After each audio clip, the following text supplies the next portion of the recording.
welcome back to the Obvious Choice podcast. Amber Wren, listener friends, still haven't figured out a way to start this podcast in any way that is weird. There's a concept that I'm thinking about a lot. I'm thinking a lot these days about ambition, and I'm thinking a lot these days about recklessness. And this is one of those episodes where I'm kind of struggling with how to communicate a point that I think is really important in the book. And so I thought that I'd bring it out on the podcast and basically have you two workshop it with me and help me make it make sense. And ideally get like stories or metaphors or something from it. I'm looking at you, MC. Use me. So the working title for this section is called When Ambition Results in Recklessness. And it's kind of fighting back on the idea of trying to be ambitious, but it's not saying that being ambitious is bad. It's saying that being ambitious can lead you astray if you're not really careful with it. And so here's what I have written, and then there's a couple kind of pieces to it that I think are somewhat counterintuitive, but I think at least are true. And so you can tell me whether A, you think that it's bullshit, but also I'm trying to communicate this in a way that makes sense and is very clear, and I don't think that I'm doing that effectively right now. So here's what I got. Some people think that they're smarter than the rest of us.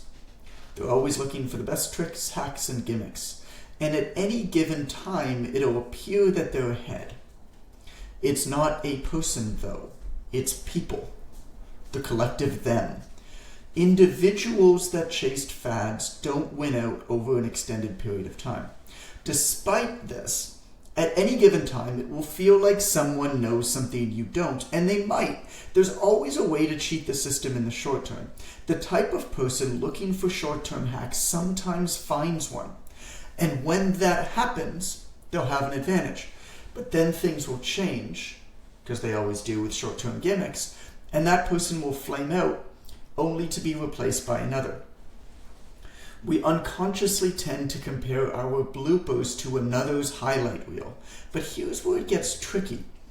As outsiders, we also naturally mesh other people together as one, whereas in reality, we're comparing ourselves to a conglomerate of individuals, none of whom are benefiting in any meaningful way. And yet, missing out on the short term can be a hard pill to swallow, especially when others' success seems sudden and extreme. A useful reminder is that you'll forget about it soon. Missing what looks like a can't-miss opportunity is fine. There will be more. Okay. So first of all, I'll ask you guys, what am I trying to say there? That's the best test. What am I trying to say? Because I don't want to tell you what I'm trying to say. I want you to tell me what I'm trying to say to see whether I'm making any sense.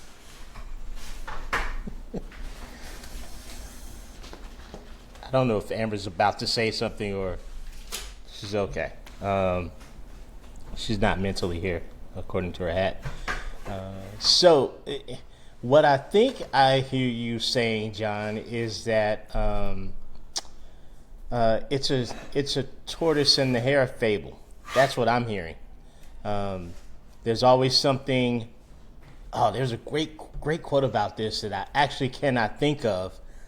Something about immediacy and but anyway, I hear tortoise and the hare.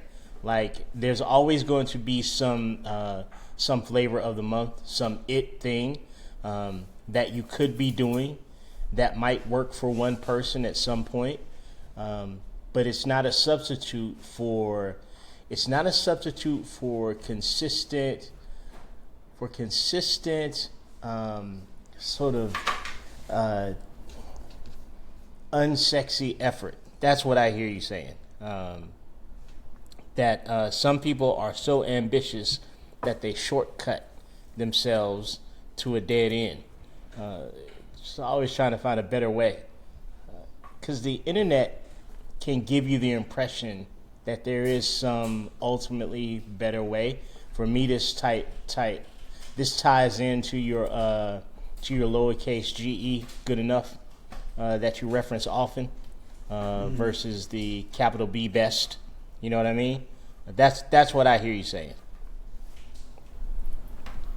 Yeah, this That could doesn't sound actually like work there. ambition to me. That sounds like insecurity and anxiousness. Like, which we can call ambition. Well, I'm just ambitious, so I want to do all of these things because I see other people doing it, so I want to keep up. You know, kind of keeping up with the Joneses. You know, kind of thought. I agree But- with you, but here's where I'll fight back on that, because I do agree with you. But does the person identify or self-identify with that, or do they think in their mind that they're being ambitious? Well, that's what I'm saying though, is that in their mind they're calling it ambitious. We all tell ourselves stories, right, about why we do the things that we do. And so I'm doing these things because I'm so ambitious. That's that surface level reasoning. Yeah. But deep down, I'm insecure, I'm anxious, therefore I'm doing all these things. I'm masking it with the thought of ambition. Interesting. Tell me more about that. I mean, I This is where think your we see that feelings with our come into students. Yeah, I mean, I've certainly, done it. Shiny object syndrome, comes into play here. It feels like we're missing out, and that's the fear of missing out is an insecurity thing, right? Other people are going to know things that I don't know, and if I don't know everything, therefore I am not good enough. No one's going to want to hire me. No one's going to pay attention to me. It's going to validate all of this internal self-talk that I have that, I'm not the awesome, hero in the story that I want to be. So that's what I feel like plays in the vast majority of our students' heads. It's sort of an insecure ambition. Or the ambition of insecurity.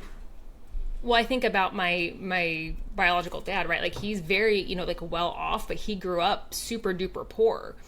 And you would look at him and think he's ambitious, and he is, but it's driven by financial insecurity that he developed from the way that he grew up.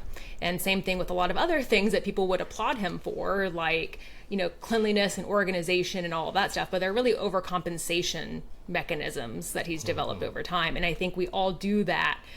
We all have our weird hangups and whatever. And so this ambition, quote unquote ambition, which I would argue that there's different kinds of ambition. There's like true ambition, but it's controlled and thoughtful, versus kind of this chaotic ambition, which is a reaction versus a proactive approach. So I think those are very different things. Where I feel like most people That's an who say ambition are interesting concept. reactive. So true ambition is proactive, almost like It's almost thoughtful, it's controlled, planned. thoughtful. It is. Not that you don't take risks, you do. You don't wait to make everything perfect, but it's calculated. It's thought out. You've weighed the risks. You've looked at a few options, but didn't look at all of them because that's dumb. You can't do that. But you make a decision based on the information that you have at the time, and then you move forward and you check your hypothesis, right? And then you gather data, and then you do it again. But most people miss all of those steps. They just try it, they don't evaluate, and they try something else. So it's like almost a panic. So then you contrast that. So there's true ambition, then you contrast that with chaotic ambition. You said. Mm-hmm. I like that juxtaposition between those two. And chaotic ambition, you said, is reactive. Mm-hmm. It's we do it in because something else has happened. It's not what's the phrase? Your internal locus of control, right? Like when you have true ambition, it comes from somewhere inside, an internal drive. Chaotic ambition will be more because something outside has happened and I am reacting to that thing. Whether I see someone else has 50,000 new followers in 3 months and here's how you do it, and whatever, right? I'm reacting to that piece of information, and now I feel like I have to do that. That didn't come from within me. I'm reacting to that outside source. It's like, and why do we? Because there's always going to be outside sources. There's always going to be stuff telling us what to do. So, what is it in us that causes us to fall prey to those sort of, call it chaotic ambition actions? It's like, We're all little kids still. Like, I feel like no matter how old you get, we're still that little kid that's kind of rocking in the corner in our, internal room waiting for validation. And so I think everybody needs therapy. right. to get to a place to heal that stuff, right? And we all have our hang-ups, but not all of us can, have the resources to deal with that stuff, and we just do the best we can. And, so we all come out with quirks in the way that we deal with things. Everyone, how they're going to handle that is going to be different, and why they have it is going to be different, but it's all going to stem from our environment, the way that we grew up, the relationships that we have, the relationships that we don't have, the language that we tell ourselves, all of that plays a role. How do we identify when we're falling prey to it? How do we figure out what is true ambition versus chaotic ambition?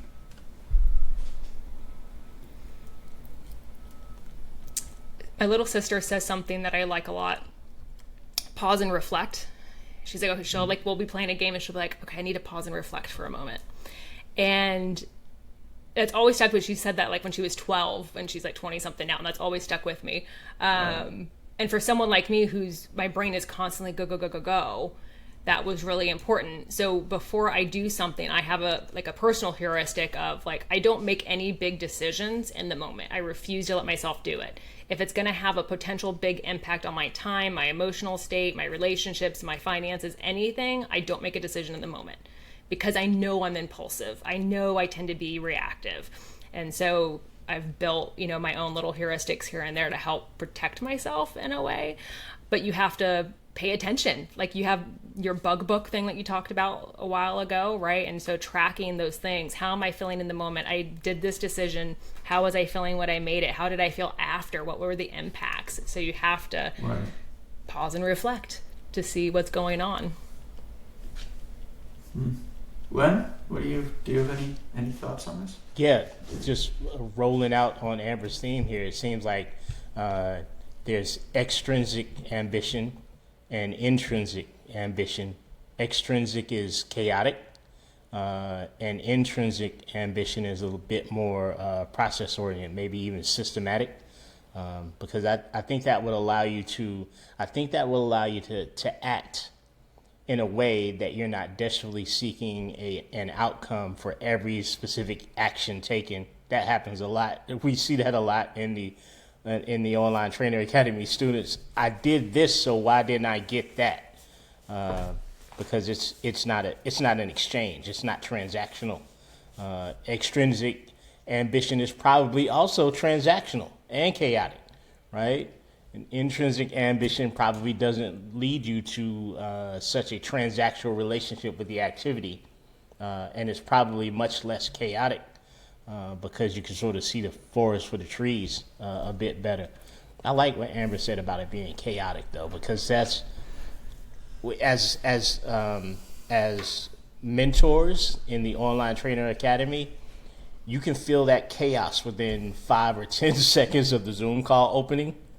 From a coach who's just you can tell they've seen too much that they've not yet attained, and in a hurry to get there, and it's just from the time that Zoom call opens, it's a chaotic exchange, and a lot of questions about why don't I have X, Y, or Z yet? Why don't I have 20 clients yet? I've been doing this for a week. There's a student I'm thinking of in particular, and this is a lot of people that we see, is that they're really excited to do all of these things. But then as soon as you start to talk about process, slowing down, let's plan the steps, and then they get really anxious about that part, and they just jump into doing because they feel like they have to do something. And so that inability to pause and plan, you can't over plan, so that's a whole different conversation, but like that inability to stop and think for a moment before acting. So when you can see that they feel almost panicked in their actions and moving forward. And so every time we go to have this conversation of, okay, let's plan what we're going to say, let's plan this thing, they just can't, because they just feel they have to act. And that's kind of that core concept that kind of comes to mind for me. That's good, Amber. I like that. Yeah, John. It's kind of a reframe of the way that I'm thinking about this now. Almost is a much better way to reframe this idea of the importance of proactively starting your day, proactively deciding, even if it's just 30 minutes every day doing something proactive for your business. I've said that a lot. It's been in some of my past books even. But I've never really had a good way to frame it that I feel like kind of hits home, like why this matters so much. Mm-hmm. And I'm thinking that this might frame it. So, I mean, some of the context in this, I've another question about a separate part of this statement that I read to you at the beginning, but context to this, as I told you, YouTube, Amber ran quickly in a message beforehand, was that, I had the first developmental meeting with my editor, and then my agent was on the call as well for the Obvious Choice book, and it was interesting because I had sent them the first chapter, but not the intro. And we had a lot of conversations about vision. What is this book? Because the question that I always ask whenever I do anything, whenever I create anything, is like, what's the deeper why? Like, why does this really matter? Is this... And that's one of the biggest things, one of the big benefits that I've had working with Publisher this time, and doing all of this work to figure out how to frame and position this book in these ideas that I haven't had with self-published books. With self-published books, it's like, I have these good ideas of how to build a business or how to get clients or how to whatever. It's like, here you go, okay, book done, moving on to the next one. Whereas what I've been forced to do a lot more with this process is, why does this matter? Why is it different? Why is it unique? Why is it special? Why is it perhaps unobvious, but when somebody reads it, it is very much obviously true, but it's in some way counterintuitive to a lot of the stuff that we see. And so it was interesting, as we were speaking about this, we figured out pretty quickly on this initial call, it's like, this is not a business book. This is a self-help book. I mean, it's got a business angle to it, right? But a lot of self-help books have a business angle to it for sure. But this is very much a self-help book. It's very much a book that is, I don't know, it's about finding your way. And here's the thing that I have been thinking about a lot with this book is, I want this book to be timeless. I want this book to sell perennially. I'm not looking to write something that, if I hit all the marketing right, is going to sell a ton the first week or the first 2 weeks, and then basically nobody ever buys it ever since, which we've all seen those books, right? And there's actually one publishing company that I didn't go with because literally their entire model was just producing these books. And so I've studied a lot of like, okay, well, what makes work timeless? What makes stuff stick around? And Charlie Hone, who was in the Obvious Choice Digital Summit, was the one who kind of like finally flipped the switch for me. And what he said is that it is a timeless way with a timely element to it. So you think of Mark Manson's Subtle Art of Not Giving a Fuck. The timelessness of it is the importance of letting go. It's timely because it very much fought back against social media, as an example. And that's a lot of what the Obvious Choice book is about. The Obvious Choice book is about finding your way in a world that's determined for you to lose it. And that's not a book on small business, is it? It's so interesting because this book started as a book that I was writing for coaches. That was the initial thing. And then I started writing it and I'm like, yo, this isn't just about coaches. And I was like, okay, well, like this is a book for small business, for entrepreneurs. And I sold it as such. And the publishing companies were very happy to have it. My agent was excited and we got a great book deal and everybody was really happy. And now as I've developed it more and spent more time with it, I mean, I've been working on this book for almost a year now. I have realized that it's actually about something even deeper than that. And this is one of the reasons, if not the biggest reason, why you try to do really fucking hard things that challenge the hell out of you. Maybe that's writing. For me, that's writing. But bigger stuff than, okay, how can I entertain the internet in 7 seconds or less today? Because the act of creating a thing like this is the act of you figuring out what you think about that thing. I've struggled so much. Not with the materials. I feel confident in that. I wouldn't write about things that I don't believe are true, that I'm not seeing in the real world. I've struggled about what it means. And I've struggled with the question often of why I care so damn much. Because there's lots of concepts that I'm talking about in the book that I was surprised when I wrote them how strongly I felt about them, and I would have never known that if I didn't write those things. And what I'm realizing now as I develop this concept more and more and more painstakingly, I mean, this thing is beating me down, dude. But what I realize is that writing deep work is as much an act of self-discovery for yourself as it is producing something for other people. And the cool part about that is that if nothing else comes of the book, I've grown as a person of building that. Neil Gaiman once said the biggest mistake in his life was writing a book for the money. He said he one time got offered a bunch of money to write a book for a company, and he wrote the book, and it sold well, and then the company, I don't remember exactly what happened, but the company decided to stop publishing it. And he was empty. And that's when he realized that if you write a book for the money and you don't make the money, you have nothing. But if you write a book for the work, if you write a book because you want to write a special book, and you get the money, that's a bonus, but even if you don't get the money, you still have the book.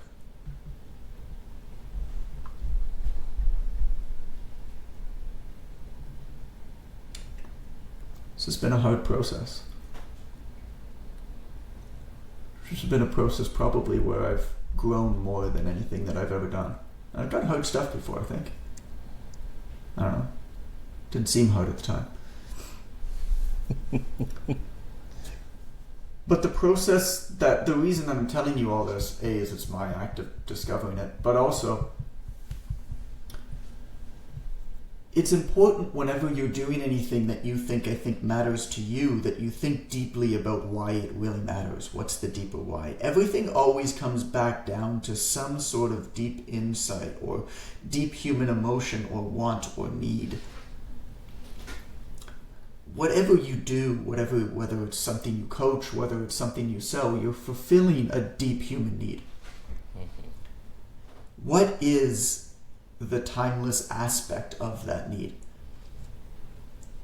that you're fulfilling with your thing? How many layers of that onion can you peel back to get to the core of that thing? God damn, I hope that I'm at the core of this book by now. Because once you get there, you'll start doing what I'm doing and start writing out notes on notes on notes on notes on, and just, you'll start to realize that you actually are saying something that matters, and that's really energizing. Versus just kind of going through the motions on any given day. And I think all of us have something that we can say or that we can do that matters. But it can be hard to find that. See, this is the danger that I think we flirt with as coaches who coach coaches, because you can't give people their why. Pyramid scheme. You know what I mean? Like, yeah, it did sound like. And I'm not saying it's not a pyramid scheme, now, but what I am saying is those pyramid bricks are made with gold. Jonathan Goodman gold, my friend. And I'm happy to build this pyramid under the umbrella of all it is Jonathan Goodman. But seriously, did you hear about the new business model that we're putting out? I've decided that I'm going to build a 9-figure coaching business that's going to coach 10-figure coaches on how to coach 7-figure coaches. Those 7-figure coaches are going to coach 6-figure coaches on how to get somebody to their first 10K. There I am, 6-figure business coach. Look at me, I'm a 6-figure business coach. But this is the danger in anything that you endeavor into that you're not forced to complete, right? Like, there's no passion, there's no deep why. Like, and I think this is what we see so often with the coaches that we coach here for business. Maybe some of them are coming from a big box gym where there's some structure that makes it purposeful. Do this or get fired. Do this or you can't work here. Do this or you won't have any clients. And then they get to a place where they're free. You know, it's like they're walking on a swinging bridge between two mountains, and there's like netting on the side of the bridge, you know, so you don't fall off. And somebody comes along and says, hey, by the way, did you know that you can fly? You're capable of human flight. And like, that sounds good. And then they say, so we're going to strip away these nets because there's no chance of you falling off. And they're like, hell nah, bro. You tripping, son.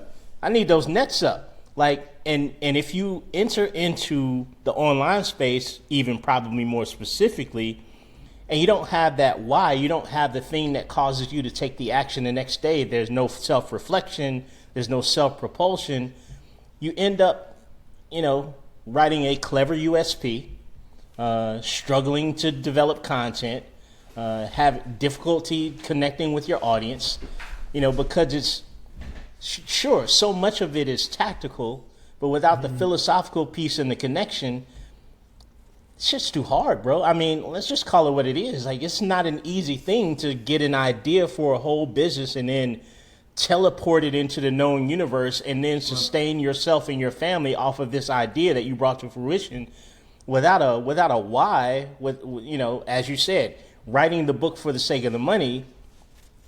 Son. Yeah, that's not gonna work for too long. You gotta have something that ain't gonna fly. That's how you trip, son. Yeah, right? it's Did I use problematic. the vernacular correct? Yeah, that's very good, John. I don't like to trip over my feet or a crack in the sidewalk. Right? Yeah, that's good for a Canadian, John. I heard a lot in Canada this weekend. So I think it's interesting that you said that, man, if I don't have purpose in this, shit, this would kind of suck. But I'm enjoying the act of... To me, the work has to be the reward. I'm not the first one to say that, but it was interesting during all the stuff with the book, during all the meetings for the book. I was, you know, I spoke to my agent over and over again. Like, what are you... She'd ask me, what are you looking for? And it was never a money discussion. It was like, who do we think that we're going to be able to create the best book with? And part of that is money, because money is a pretty clear indicator of how much they value you, of how much they're going to put into you. But it wasn't the only one. And I think at a certain point, a lot of people kind of reach that, you know, money's got to be enough. Okay, let's work through a second part of this kind of statement. It's this idea that there's always going to be somebody who is going faster than you by jumping onto some short-term trend. And somebody who jumps onto a short-term gimmick and like they were right. Like they hit it at that point in time. But it's not actually the same person who hits it every single time, because really what's happening is they're largely guessing. And if you guess, you might be right. And the type of person who guesses and basically stops everything that they're doing and changes over and over and over and over again, searching out these short-term gimmicks, even if they hit one, they're going to keep making that same dumb fuck decision. And then they might hit another one, maybe, right? Maybe they'll hit two, but at a certain point in time, they're going to guess wrong, or their audience is just going to be like, yo, you can't tell me that this is the most important thing in the world today. Like, I followed you 3 times, you know? You're tripping. Right? Did I get it? Did I get it right? Did I say the tripping part right? It was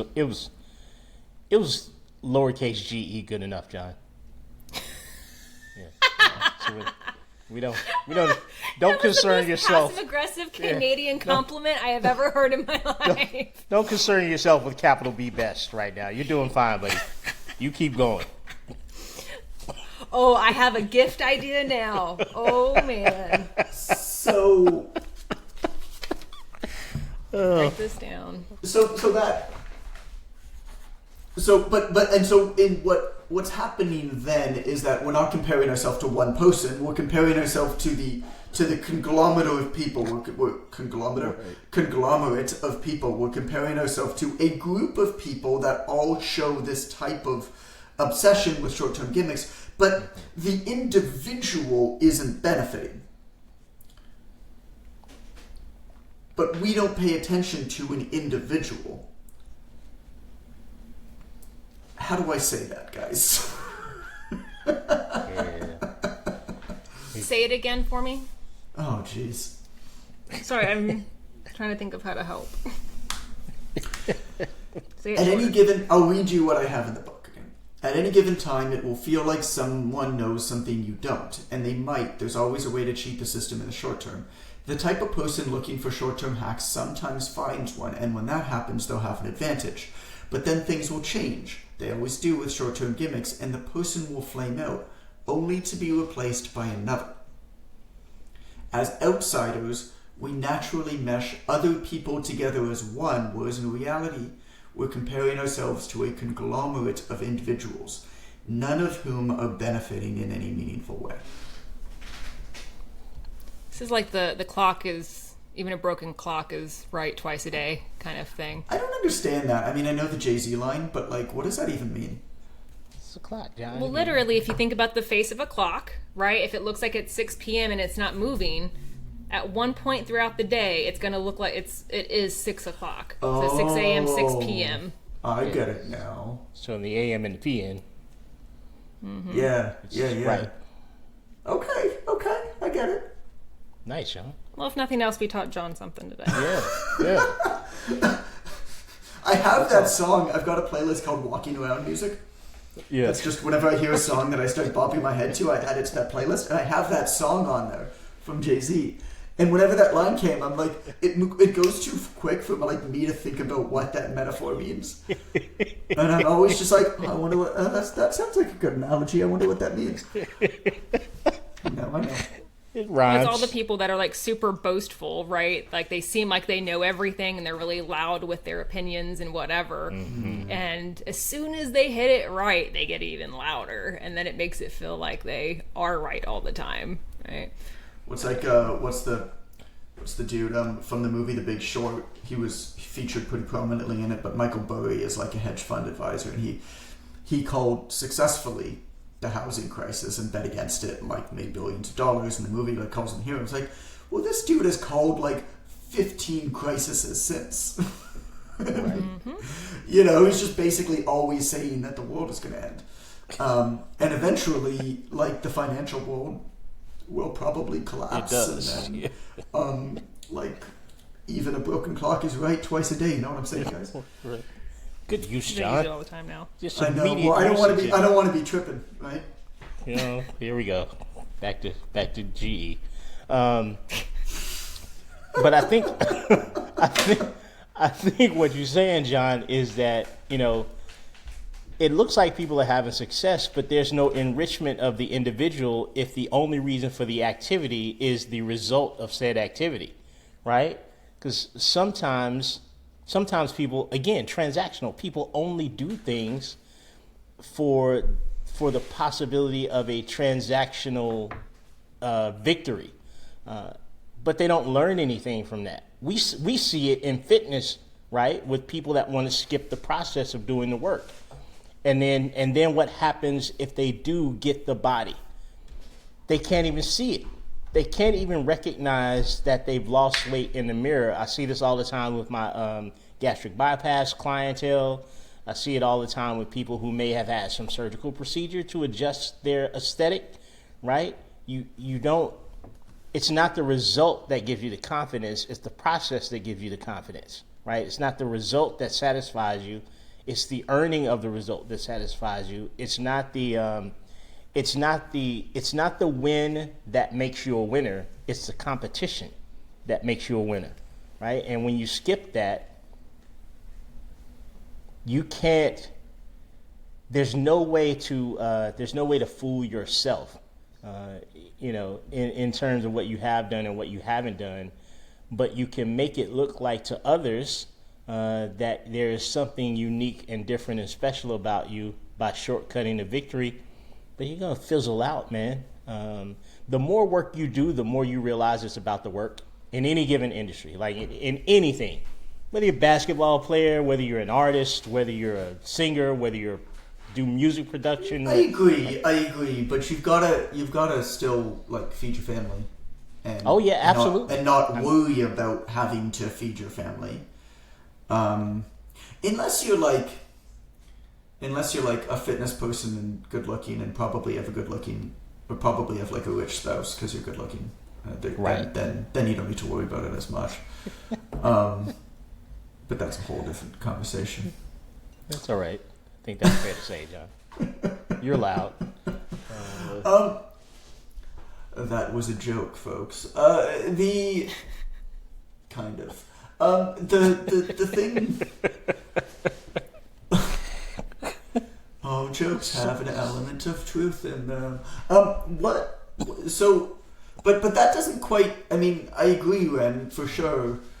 But it still doesn't quite hit on the idea that, like, we're not comparing ourselves to one person, we're comparing ourselves to a group. It just seems like that group is one person. Mm-hmm. Like that, because it's true. I mean, I've been in this game long enough to know that the people who chase after these things are kind of become irrelevant after a certain point in time. Even though at the time, there's tons of FOMO of like, oh my god, I need to be doing what they're doing because look at how much everybody's paying attention to them this week. Mm-hmm. Eat that raw organs on social media, John. Oh yeah, that dude. Right. Yeah. He's just gone. He'll be like a pro wrestler soon or something. Like fair. He'll pop up somewhere. So how do I communicate this? I don't know. Amber, I have a side note. I don't know. It's related, and I don't know if this will help with trying to figure out the rest. But like, we look at everyone else is doing better, right? Because we want to blame something external versus blaming us and looking internally to like actually do the work, right? And so we want, just like we talk to students like, oh well, my content all of a sudden isn't getting attention or whatever, it's the algorithm, I've been shadow banned or whatever. Right. And clients do the same thing, right? It's like, well, I can't afford healthy food or it's my thyroid and whatever. And of course there's certain cases where that is the case, but often that is not the case. So we all have a tendency, instead of saying, okay, what am I doing? What can I be doing better? We look, for these things to blame instead. So that's like a radical accountability type message. That's like you're blaming all that stuff. You're talking about all that stuff because you're not really kind of taking ownership of your own situation. And so I feel like it's related to this, right? This is why what you're saying is happening. But what? It's looking through a telescope backwards. It minimizes your view. Instead of looking through it forwards and it maximizes your view. It's like people are looking backwards through the lens, and it causes them to concentrate on things that are actually a very, very small part of a much bigger picture. And you sort of get stuck there, man. I've been there. I don't know how to articulate it though, which is why we're here struggling to articulate. Of looking through a telescope backwards is good. Yeah. Good. But that's what it is. You're utilizing the vision incorrectly. You can really concentrate on something that doesn't actually show the entire picture. Like you've minimized your ability to take in take in all the information. I just don't know how to say it. Which is again, Yeah, why no, we're here but trying to that's figure out. helpful. That's helpful. say I it. actually like that analogy a lot. That idea of looking through a telescope backwards, because that's kind of, it's a nice way. I mean, I don't even know what that would look like, but I can imagine it in my head, which Right. is why I think it's powerful. You know that everything's shielded out. You know that it will make things smaller. You won't be able to see things far away. All that kind of stuff. Okay, well that's helpful. I'm glad we talked about this. I'm going to recommend another episode. I think we're good to go. Yeah. So thanks as always for listening to the Obvious Choice podcast. I hope that you enjoyed hearing me figure out some stuff like a vernacular, like tripping, but also stuff about like business stuff and communication. Oh man. If you're looking for another episode to listen to right now, I'm going to recommend episode 102. It's called Stop Working on Your Business. On your business is in little quotes. Stop working on your business. And you hear all the time, we hear all the time, people say, oh yeah, I'm working on my business right now. And in the back of my mind, I'm always thinking, well, what the fuck does that mean? You can't work on your business. Your business has multiple parts. So what are you doing right now? Because you can't do it all. And in this episode, what we do is we break down all the different parts of your business that there are and help you identify and prioritize which lever to pull at this time, right? What to work on, and be okay knowing that there are other levers and you're going to work on the other things. So that's episode 102. It was one of those super helpful episodes, I think. Yeah, episode 102, Stop Working on Your Business. Enjoy. Hope that you're good. Hope that you have a good rest of your day. And yeah, thanks for hanging out with us.